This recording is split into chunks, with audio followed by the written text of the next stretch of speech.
এই যে তোমাদের এই আগামী তারিখটা ঘোষণা করলে এবং প্রার্থী আপনাদের কৃষক দলের আগামী কত তারিখ সম্মেলন এবং কতজন প্রার্থী আপনাদের লড়াই করবে এই নির্বাচনে? আগামী 13 তারিখ নির্বাচন অনুষ্ঠিত হবে। সভাপতি পদে 3 জন মনোনয়নপত্র জমা দিয়েছেন এখন পর্যন্ত, আর সাধারণ সম্পাদক পদে 2 জন মনোনয়নপত্র জমা দিয়েছেন।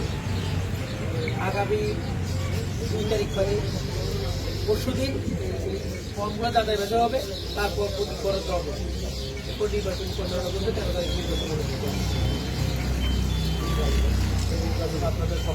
আর ওই নির্বাচনে আপনাদের সকলের সহযোগিতা কামনা করতেছি।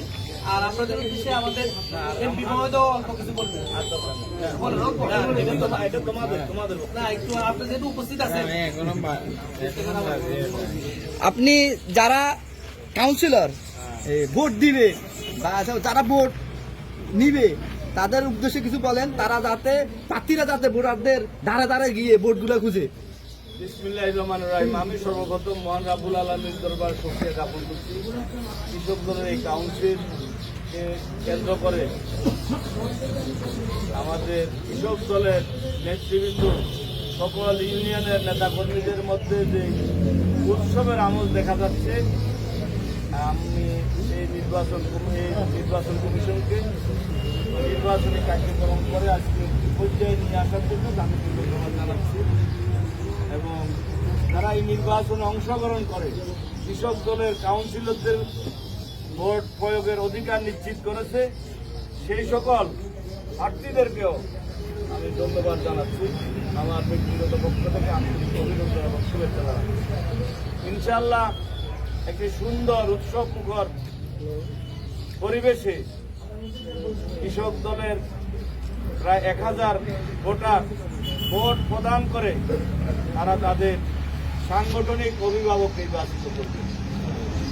ভোটের মাধ্যমে আমরা একটি সুন্দর কাউন্সিলের মাধ্যমে কৃষক দলের কমিটি সারা বাংলাদেশে একটা দৃষ্টান্ত হিসেবে আমরা দেখিয়ে দিতে পারবো ইনশাআল্লাহ।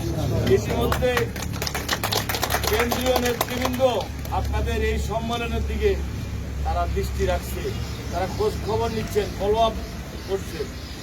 তারাও বলছেন এটা আপনারা যে সিদ্ধান্ত নিয়েছেন একটি অসাধারণ সিদ্ধান্ত নিয়েছেন, যেটা এখনো বাংলাদেশের কৃষকদের কোনো উপজেলাতে করতে পারে নাই। এই অসাধারণ আপনাদের সিদ্ধান্তের জন্য ওনারাও খুব আগ্রহী। ইতিমধ্যে কেন্দ্রীয় নেতৃবৃন্দ এই অনুষ্ঠানে আসার জন্য সম্মতিও জ্ঞাপন করেছে। আর যে উৎসব আমি দেখতে পাচ্ছি বিএনপির কাউন্সিল থেকেও কোনো অংশে কম নয়। ইতিমধ্যে আমাদের প্রয়োজন জিয়াউর রহমানের শাহাদাত বার্ষিকী উপলক্ষে সকাল প্রথম অধিবেশনে আলোচনা সভা এবং মেজবানের আয়োজন করেছে।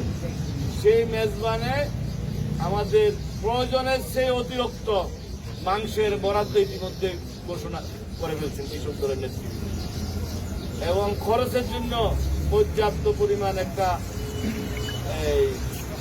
অর্থের ঘোষণা ওনারা দিয়েছেন। ওনাদের কৃষক দলের কোনো এক শুভাকাঙ্ক্ষী নাম বলে নাই, এই প্রোগ্রামের জন্য 5 লক্ষ টাকা ঘোষণা করেছেন। 30 মণ মাংসের ব্যবস্থা করে ফেলছেন।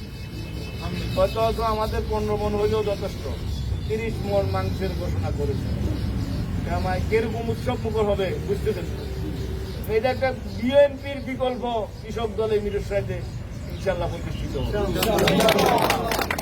এই কাজকর্ম করে এই সম্মেলনকে এগিয়ে নিয়ে যাচ্ছে প্রার্থী এবং নির্বাচন কমিশনকে আবারও ধন্যবাদ এবং অভিনন্দন জানিয়ে আমি আমার বক্তব্য শেষ করছি। সবাই সকলের অবস্থান থেকে প্রত্যেকটা ইউনিয়নে পাড়া মহল্লায় আপনারা এই কৃষক দলের কাউন্সিলের আওয়াজটা যেন প্রত্যেকটা গ্রামে গ্রামে পৌঁছিয়ে দিতে পারেন, সেই আহ্বান জানিয়ে আমি আমার বক্তব্য শেষ করছি। খোদা হাফেজ। বাংলাদেশ জিন্দাবাদ, বাংলাদেশ জাতীয়তাবাদী কৃষক দল জিন্দাবাদ জিন্দাবাদ। সবাইকে ধন্যবাদ। আসসালামু আলাইকুম।